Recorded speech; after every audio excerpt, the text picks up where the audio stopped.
Corona वबा का फैलाव तेज होने पर मुल्क में पाबंदियां सख्त करने पर गौर। आज NCOC के इजलास में अहम फैसले मुतवक्के। मुतासर इलाकों में सख्त लॉकडाउन, कोरोना फैलाव वाले इलाकों को रेड जोन करार देने, इम्तिहानात के लिए खुले स्कूल बंद करने की तजावीज़ ज़ेर गौर आएंगी। वफाकी दारुल-हुकूमत में कोरोना SOPs पर सख्ती से अमल दरामद के लिए दफ़ा 188 का नफाज किए जाने का इम्कान, जिसके तहत कोरोना के SOPs पर अमल न करने वाले दुकानदार को गिरफ्तार किया जा सकेगा।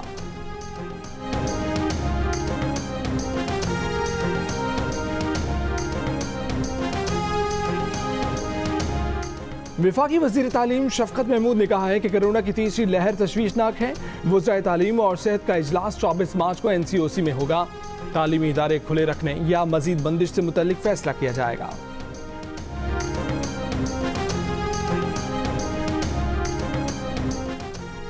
कौन सा कोरोना, कैसी एहतियात, कहाँ का समाजी फासला। सख्त पाबंदियों के अहकामात के बावजूद मुख्तलिफ शहरों में लोगों ने हिफाजती इंतजामात को हवा में उड़ा दिया।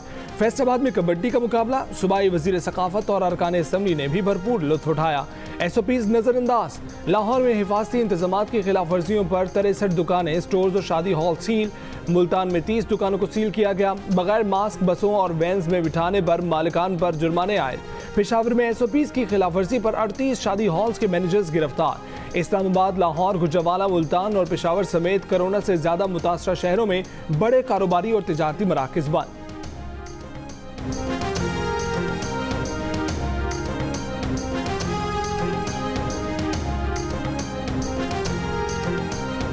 चीन से मिलने वाली कोरोना वैक्सीन की खेप की सूबों को फराहमी शुरू।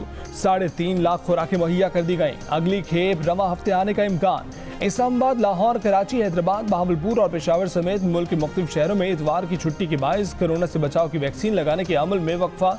20 मार्च तक 2,90,100 से जायद हेल्थ केयर वर्कर्स और 1,45,000 से जायद बुजुर्ग शहरियों को वैक्सीन लगाई गई।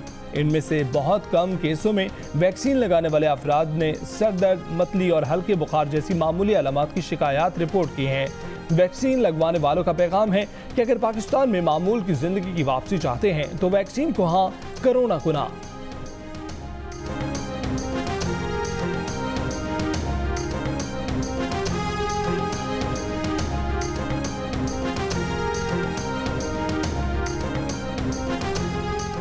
कोरोना में मुब्तला वज़ीर आज़म का दुआओं और नेक तमन्नाओं के इजहार पर आवाम से इजहार तशक्कुर। सोशल मीडिया पर बयान में आवाम का शुक्रिया अदा किया। वज़ीर आज़म से राब्ते में रहने वाले दीगर वज़रा के भी कोरोना टेस्ट करवाए जा रहे हैं।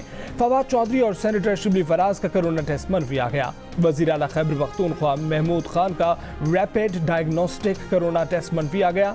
मावन ख़ुसूसी शहबाज गिल का कहना है कि वज़ीर आज़म अपना दफ्तरी काम वीडियो कॉन्फ्रेंस के जरिए करेंगे।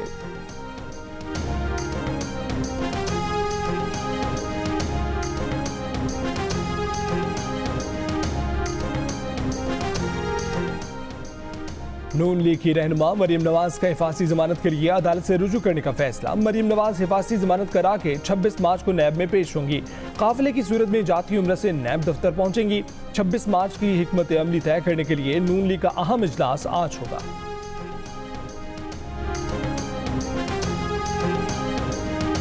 मरीम नवाज का नैब को चैलेंज। 26 मार्च को पेशी और किसी भी गड़बड़ की सूरत में मुकाबला करने का ऐलान कर दिया।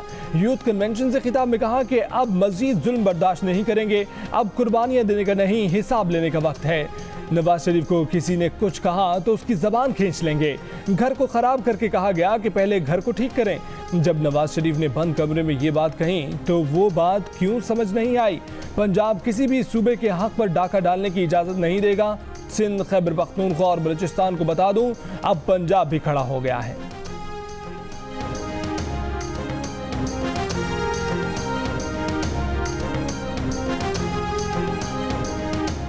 छब्बीस मार्च को मरीम नवाज के साथ PDM इत्तेहाद की तमाम जमातों के कारकुन नैब की पेशी पर जाएंगे। मरीम नवाज से मुलाकात के बाद मौलाना फजल रहमान का ऐलान। कहा कि लॉन्ग मार्च की नई तारीख का ऐलान सरबराही इजलास में होगा। PDM मुतहिद है, बाहमी राबतों के जरिए मामलात को कंट्रोल कर लिया जाएगा। मरीम नवाज ने कहा कि PDM का मुतफ़िका फैसला था कि सेनेट में leader of opposition Muslim League Noon का होगा। किसी की हार जीत से तब्दीली की गुंजाइश नहीं। उम्मीद है असूल के तहत इसी फैसले पर सब जमातें खड़ी रहेंगी। कहा कि नून लीग और JUIF में इतना दम है कि अपने दम पर बड़े जलसे कर सकती हैं। मरीम नवाज की हमजा से इख्तिलाफात की खबरों की भी तरतीब।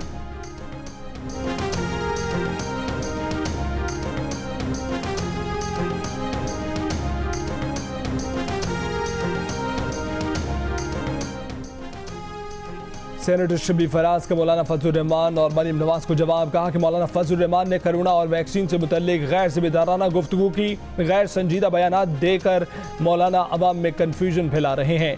आज भी हमने मायूसी देखी। मौलाना साहब ऐसे इत्तेहाद की सरबराही कर रहे हैं जो कि अब रहा नहीं। पीडीएम अब माजी का किस्सा बन चुकी। मरीम नवाज की सियासत अना और जिद पर है। मरीम नवाज ने अपनी बचगाना सियासत से अपनी पार्टी को बहुत नुकसान पहुंचाया है। अपोजिशन की सियासत बच्चों के हाथ में आ गई है। कहा कि हमें इससे गर्ज नहीं कि पीडीएम ने एक दूसरे को किस तरह छुरा घोंपा। नैब आपसे हिसाब मांग रहा है, आप रसीदें दें।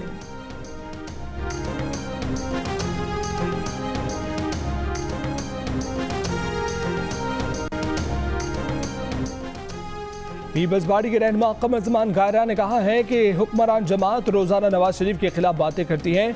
मरियम किस किस की जबान खींचेगी। मुस्लिम लीग नून और जेयूआई बड़ी जमातें हैं, हमारे अलावा भी तहरीकें चला सकते हैं, लेकिन ये कहने की शायद जरूरत नहीं थी कि हमें किसी की जरूरत नहीं है।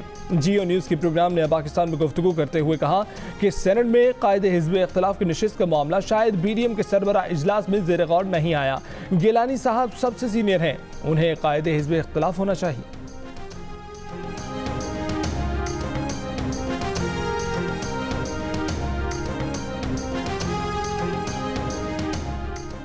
फैसलाबाद में बेवा खातून की ज़ेनी माजूर बेटी से 2 अफराद की मुबैना ज़्यादती। लड़की की वालिदा का पुलिस पर मुलजमान को गिरफ्तार न करने का इल्ज़ाम। कहा कि मुकदमा दर्ज हो गया लेकिन ज़्यादती की दफात शामिल नहीं की गई। 3 दिन पहले होने वाले मेडिकल की रिपोर्ट भी नहीं दी गई। पुलिस ने डीएनए के लिए नमूने भी लाहौर नहीं भिजवाए।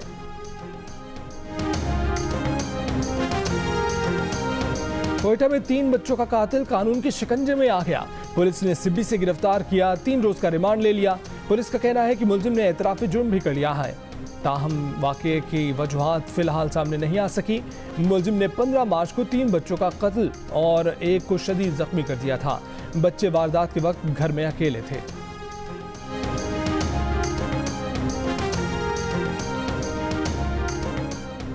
दौरा जनूबी अफ्रीका के लिए पाकिस्तानी स्क्वाड के ट्रेनिंग कैंप में इतवार को आराम का दिन। आज 50 ओवर्स पर मुश्तमिल इंट्रा स्क्वाड मैच खेला जाएगा। पाकिस्तान वनडे टीम के नायब कप्तान शादाब खान का कहना है कि दौरा जनूबी अफ्रीका की तैयारी बहुत अच्छी जा रही है।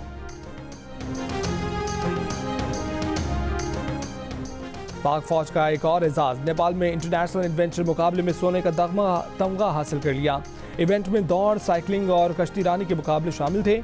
ISPR के मुताबिक पाक फौज ने मुकाबलों में पहली बार हिस्सा लिया। और रूसी सदर पुतिन के साइबेरिया के पहाड़ों पर छुट्टियों के मजे। रूसी वजीर दिफा के साथ जंगलों, दरियाओं, पहाड़ों पर फौजी गाड़ी दौड़ाई। बर्फ से ढके जंगलात की सैर की।